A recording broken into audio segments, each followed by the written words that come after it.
Hello friends, it's me Methin. Welcome to MKP stories. നമ്മളിവിടെ പറയുന്നത് ഒരു ക്രിയേഷൻ വീഡിയോ ആണ്. ഒരു പിക്ചർ കിട്ടിയാൽ അതിനെ എങ്ങനെ കാർഡ്ബോർഡ് ഉപയോഗിച്ച് ഒരു മിനിയേച്ചർ മോഡലാക്കി മാറ്റാം എന്നുള്ളതാണ്. നമ്മളിവിടെ നിർമ്മിക്കുന്നത് NICU ഡിപ്പാർട്ട്മെൻറ്റിൻ്റെ ഒരു ചെറിയ രൂപമാണ്. ഇത് നേഴ്സിംഗ് ഡേ സെലിബ്രേഷൻ്റെ ഭാഗമായി നിർമ്മിച്ചതാണ്. ഇത് കണ്ടിട്ടുള്ള എല്ലാവരും പറഞ്ഞത് നല്ല അഭിപ്രായമാണ്. ഇതെങ്ങനെ ചെയ്തു എന്നുള്ളത് നിങ്ങളുമായി ഷെയർ ചെയ്യാമെന്ന് വിചാരിക്കുന്നു. ആദ്യമായി ചെയ്യേണ്ടത് നമ്മൾ ഉണ്ടാക്കുന്ന മോഡലിൻ്റെ വലിപ്പത്തിൻ്റെ അളവ് തീരുമാനിക്കണം. നമുക്ക് കിട്ടിയിട്ടുള്ള ചിത്രം A4 ഷീറ്റിൽ ഒതുങ്ങുന്ന NICUവിൻ്റെതാണ്. ഈ ചിത്രത്തിൽ ഒരു ഡോക്ടർ, ഒരു നേഴ്സ്, ഇൻക്യുബേറ്ററിനകത്ത് കിടക്കുന്ന ബേബി, ഒരു നേഴ്സിംഗ് കൗണ്ടർ എന്നിവയാണ് ഉള്ളത്.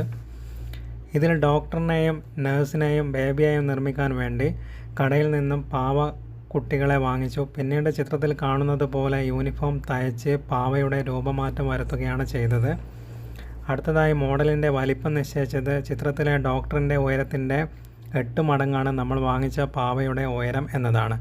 മോഡലിലെ എല്ലാ രൂപങ്ങൾക്കും ചിത്രത്തിലെ രൂപത്തിൻ്റെ 8 മടങ്ങ് എടുക്കുമ്പോൾ ചിത്രത്തിലേതുപോലെ തന്നെ ആനുപാതികമായിരിക്കും മോഡലും മോഡലിലെ എല്ലാ രൂപങ്ങളും. ഇത് പ്രധാനമായും ശ്രദ്ധിക്കേണ്ട കാര്യമാണ്. പിന്നെ ഇത് നിർമ്മിക്കാൻ നമ്മൾ ഉപയോഗിച്ച വസ്തുക്കൾ cardboard, sheet, silicone, liquid glue, wallpapers, acrylic colours എന്നിവയാണ്. പിന്നെ നേരത്തെ പറഞ്ഞതുപോലെ 8 മടങ്ങ് എന്നുള്ള അളവ് വെച്ച് കാർഡ്ബോർഡുകൾ കട്ട് ചെയ്ത് ഗ്ലൂ ഉപയോഗിച്ച് ബിൽഡിംഗ് സ്ട്രക്ചർ ഒട്ടിച്ചെടുത്തു. അതിൻ്റെ ബേസ് ഉണ്ടാക്കുമ്പോൾ അടിഭാഗത്ത് കാർഡ്ബോർഡുകൾ ഇതുപോലെ കട്ട് ചെയ്ത് ഒട്ടിച്ചെടുക്കണം. ഇത് കൂടുതൽ ഉറപ്പ് കിട്ടാൻ വേണ്ടിയാണ് ഇങ്ങനെ ചെയ്യുന്നത്. സ്ട്രക്ചറിനകത്ത് എല്ലാ രൂപങ്ങളെയും ഇതുപോലെ വെവ്വേറെ ഉണ്ടാക്കിയെടുത്ത് പിന്നീട് അവയെല്ലാം ആനുപാതികമായ അളവിൽ ചേർത്ത് പിടിപ്പിച്ചിരിക്കണം. ആവശ്യത്തിനുള്ള വാൾപേപ്പറുകൾ, കളറുകൾ, എഴുത്തുകൾ എന്നിവ ചെയ്തിട്ടുണ്ട്. അലങ്കാരത്തിന് വേണ്ടി LED ലൈറ്റുകളും ഫിക്സ് ചെയ്തിട്ടുണ്ട്.